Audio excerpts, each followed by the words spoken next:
In our last segment, we talked about the peritoneum, which is a serous membrane that covers and lines the digestive tract. The term retroperitoneal refers to all of the organs that lie behind the parietal or wall layer of the peritoneum. And in this picture here, you can see the view of some of those organs that we can see once we remove the gross structures of the digestive system, like the pancreas, the aorta, a portion of the sigmoid colon, and of course the kidneys. So there are also some other parts of the peritoneum that are a little bit more gross, and the word gross means larger. One is called the greater omentum, and we learned about that in the very first unit when we were doing gross anatomy. And that's basically, it's often referred to as a fatty apron. That's kind of a key term for it. That covers our digestive organs in our stomach. And it has the function of being a protective layer along with having lymph nodes, which are important for fighting infections. The lesser omentum is very similar to the greater omentum. It's just below the liver. Same kind of thing, and it kind of helps anchor the liver and the stomach. The mesentery and mesocolon are binding layers. They're very thin and kind of clearish, and they hold the small intestines and large intestines in place respectively. And current research is showing that they are kind of their own organ, even though they didn't kind of used to be quantified as an organ. They are now, because their function, their finding, is very similar to that of the greater omentum, where there's actually lymph material that goes through them and they help fight infections. So really important things, but they also anchor things to the body so that if you were to, say, watch a horror film where you see someone get stabbed in the belly and their guts just start spilling out, and you see this long twisted intestine sticking out, that really wouldn't happen because they would be held there by these structures, the mesocolon and the mesentery. They would hang. They wouldn't just be all over the place. So these are the pictures of the greater omentum, the mesocolon, and the mesentery. So in this picture, in this view right here, the greater omentum is pulled up. In this view right here, the greater omentum looks like that apron layer that we're talking about. So mesocolon is the one that's holding the large intestines in place, and the mesentery is the one that's holding the small intestines in place. This is just a view of where the lesser omentum is. As we mentioned in the other slide, it anchors the liver to the stomach. You can get an infection of the peritoneum, and it's known as peritonitis. And it can be caused by a lot of different things. Usually some kind of trauma that might rupture the GI tract will allow some of the microbes that are in our digestive system to go into the abdominal organs and then also get into the membrane and cause some rupture and inflammation of that peritoneum. All of these are pretty much ways in which some kind of inflammation or rupture of an organ led to peritonitis. Now, if we start actually talking about the organs of the digestive system, the very first one that we're going to enter, of course, is the mouth, which we refer to as the oral cavity. And we're familiar with this. We just call it our mouth. It's formed by our cheeks, our hard and soft palate, the uvula, and the tongue. The hard palate is the part of our mouth that is in fact hard. That's actually made of the two bones called the palatine bone and maxilla bones. And the soft palate is towards the back of our mouth, and you can see it here in the diagram right there, hard and soft palate. That one is where the uvula is hanging off of, and the uvula is right here, that little thing that hangs down in the back of our throat. And it actually has the function of covering our nasal cavity when we swallow. So it's one of the reasons why every time we swallow, everything doesn't go up our nose all the time. Of course, sometimes that happens, but the uvula will cover that opening so that every time we swallow, we don't have food both going up and down at the same time. Of course, we know what our tongue is. We're familiar with that. It's a skeletal muscle, and its job, of course, is to move the food around so that when we're chewing, it gets very well chewed. Speech, taste, and swallowing. So a lot of important functions for the tongue. And on top of the tongue are little bumps called papillae or papilla. You can say them either way. And the papilla themselves are not taste buds, but lining every single papilla are hundreds of cells that are actually taste buds that allow us to taste our food. In the mouth, we have some accessory structures called salivary glands that are really important for digestion and for helping us chew our food properly. There's 3 pairs of glands. The parotid gland is below your ear and covers a muscle called the masseter muscle. That's right there. The submandibular gland is exactly what it sounds like. Sub means beneath, and mandible refers to our jaw, and that's right there. And the sublingual gland, sub means beneath, and lingual refers to the tongue, is the one that is underneath our tongue. We might be familiar with that one if you've ever accidentally gleeked, which means you've shot spit out of the bottom of your tongue. That's your gleeking gland. So what the heck do we need saliva for, and what's it made of? Well, it's mostly water. Saliva is, the majority of it is water with a little bit of solutes in it, including one really important solute called an enzyme. There's also some mucus in it and some ions. And it does really a lot of things that we kind of take for granted. One thing is that it wets our food for us while we're swallowing to make it easier for us to swallow. A second thing is that it has an enzyme called salivary amylase. And you might have learned about this in baby bio, but salivary amylase is an enzyme that starts the process of starch or carbohydrate digestion in the mouth. It also helps dissolve food for tasting. And there's other enzymes in here called lysozymes that help protect our body from pathogens by destroying bacteria. Also, we're going to swallow and produce anywhere from 1 to 1.5 quarts per day of saliva. And that kind of rinses our mouth out and helps protect us from pathogens. Although this is not really our emphasis in histological section, salivary glands have a structure where the cells are in clusters called acini, and the cells, like we mentioned before, secrete a watery fluid, and there's some mucus cells in there embedded in there as well that secrete some mucus as well, so that a little bit of the saliva isn't just water but also mucus. So salivation is controlled by the nervous system. When we are going to increase salivation, that's the parasympathetic side of the nervous system. That's our rest and digest mode. And things that increase our salivation can be just looking at food, smelling food, a memory of food, something that stimulates your tongue. Even sounds can cause certain salivation, your saliva glands just kind of kick into gear.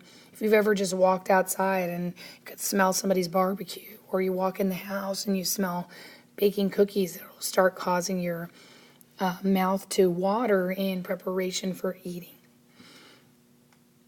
Stopping salivation occurs by the sympathetic nervous system, and that's something that happens in your fight or flight response when you're afraid or nervous. A lot of people get what they call dry mouth. The salivary glands can become inflamed by a virus called the myxovirus that causes something called the mumps. Most of you probably won't be too familiar with this because there has been a vaccine available since 1967. And pretty much anyone that was born after that time has gotten the vaccine for it.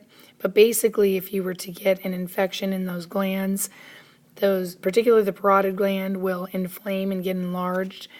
You'll have a really sore throat, swelling on both sides, and it can cause other problems, but again, not something we're really familiar with because most of us have been vaccinated for it. So one of the structures of the digestive system that we're probably most familiar with is our teeth, and our teeth are considered accessory structures, of course, because the food isn't going to pass directly through the tooth itself. But we know that the role that a tooth has is to help us chew our food. So some of the structures that are involved with teeth are the gums, and the gums, the anatomical name for the gums are the gingiva. Of course, they line the sockets of the teeth and provide protection. There's a ligament that holds it in place called the periodontal ligament, and that really kind of goes around this whole section called the root. And a ligament is something that anchors bone to bone.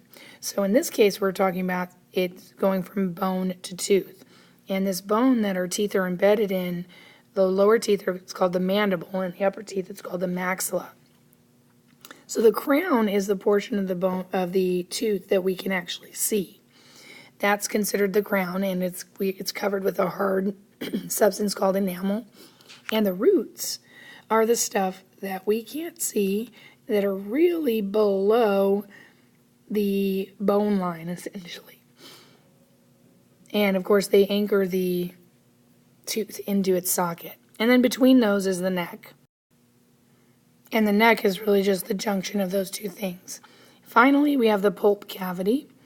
And the pulp cavity is essentially the center part of the tooth. And that is where the blood vessels are, the nerves, and the lymph vessels as well. And yes, our tooth actually has blood vessels embedded on the inside of it. The tooth is made up of several important chemical structures. The one you guys have probably heard of before is called enamel, and that's the outermost layer of the tooth. When we look at our tooth, what we see is the enamel. It's made up of calcium phosphate and calcium carbonate, and it's the hardest substance in the body. It's really important because it protects the tooth from wear and tear, and it's a barrier against acid. But eating a lot of acid can actually wear it down. And the substance that's directly beneath it is called dentin. And dentin, you can't see it, you shouldn't see it, but it's another calcified connective tissue, and the majority of the tooth is actually made of that. If we go deeper into the underneath the gum line, we're going to come across a substance called cementum, and cementum is going to help attach the root of the periodontal ligament to the tooth. And then finally, the root canal, we've heard of it as a procedure, but a root canal is really just the opening, if you will, that allows the lymph tissue, the nerves, and the arteries and veins to be able to go into the center of the tooth. In terms of dentition, we have different types of teeth. Our deciduous teeth are the ones that we get when we are a baby, and they start erupting for most babies around 6 months, but that's different for every kid. And then when we start losing those, we get our permanent teeth after that. And these teeth start to fall out anywhere between 6 and 12 years of age. And if at the doctor's office, they number them from 1 to 16 on the top, and then 17 to 32 on the bottom in a clockwise direction. Types of teeth, we have the incisors, which are the ones in the very front of our mouth and nearest to the midline, and those are good for cutting. We have our cuspids, which we are probably more familiar with as our canines. They're our little pointed teeth, and they're for tearing and shredding. We have our premolars, which have 2 cusps which are essentially just little bumps on the tooth for crushing and grinding food. And then we have molars, which have 3 or more cusps for crushing and grinding food. So this is basically moving from midline laterally. So this diagram just shows you the different types of teeth that we were just talking about. Our incisors, our cuspids, our premolars, our molars,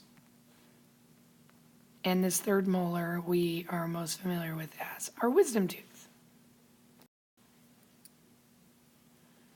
Digestion does actually begin in the mouth. The one we're most familiar with in the mouth is chewing. It's a form of mechanical digestion, which you should remember is the physical breakdown of food. And we're going to learn the anatomy word for chewing, which is mastication. And mastication breaks the food into small pieces. And as we're chewing and moving the food around our mouths with our tongue, it's going to mix it with saliva, and it's going to form something called a bolus. And the bolus is the name of the food ball, essentially, that we're going to swallow.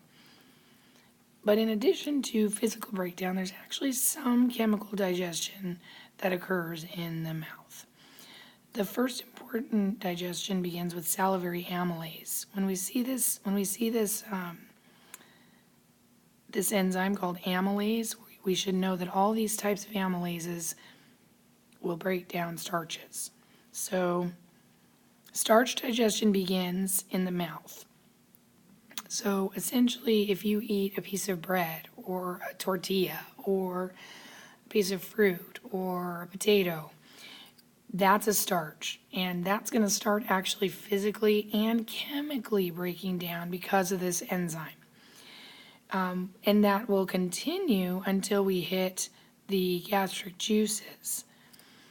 In addition, there's lingual lipase. And lingual, remember, means tongue. And lipase, we should see the root of that word there, lipid. And it's going to be breaking down some fats, triglycerides, into fatty acids and glycerol, which are the component products. You might remember that from Baby Bio. Another thing to notice about the name of these enzymes, because this will matter a lot later, is enzymes tend to end with the ending ASE.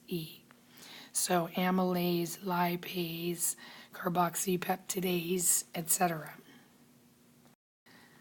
The pharynx is a fancy word for what we refer to as our throat. It has some skeletal muscle. It's lined with a mucous membrane, and it starts from our nasal cavity and goes down to the esophagus and the larynx. And because of that, we have a laryngopharynx, that's the one by the larynx, and we have esophageal pharynx, and we have a nasopharynx. So each of these spots kind of has its own special name for the throat in that area. So this kind of reminds us that all those pieces are connected. That's why we can get food or water to come up through our nose.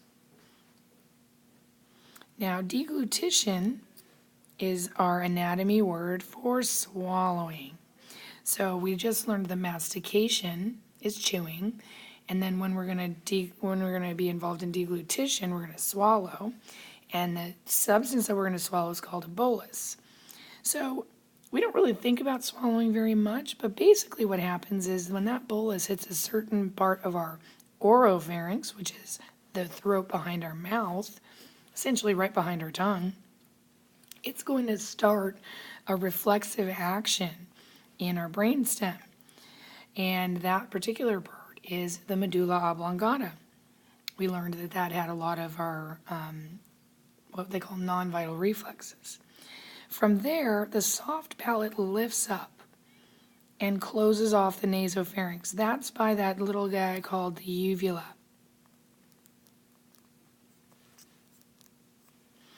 And that's going to cover the nasal cavity so that food doesn't go up into our nose.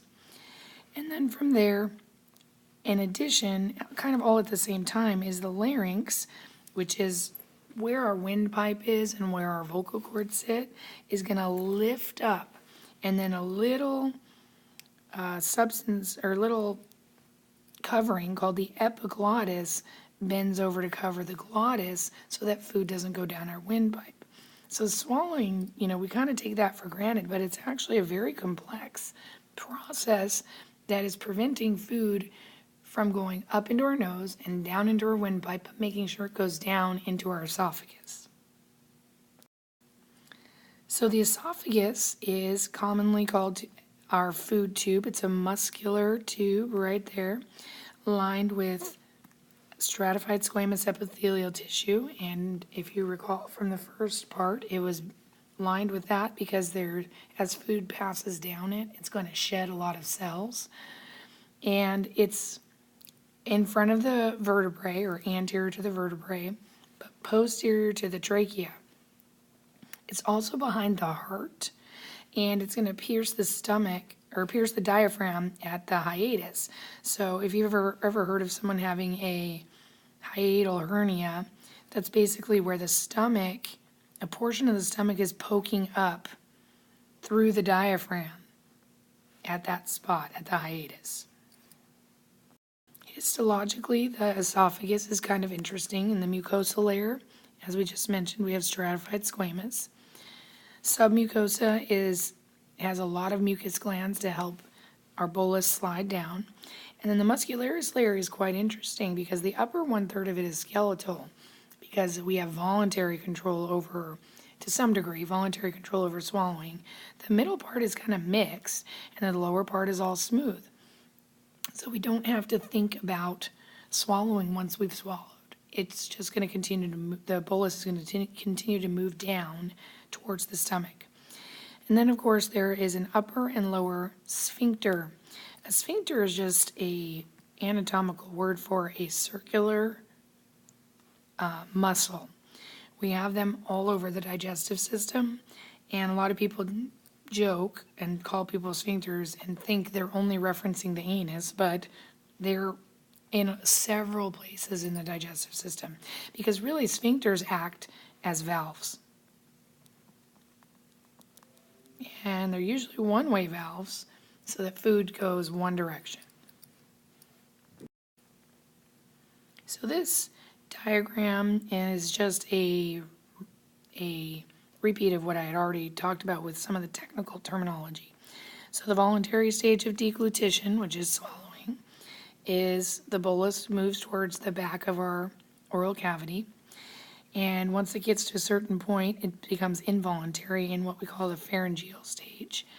And that's where we stop breathing. We shouldn't be breathing while we're eating. That's what can lead to choking.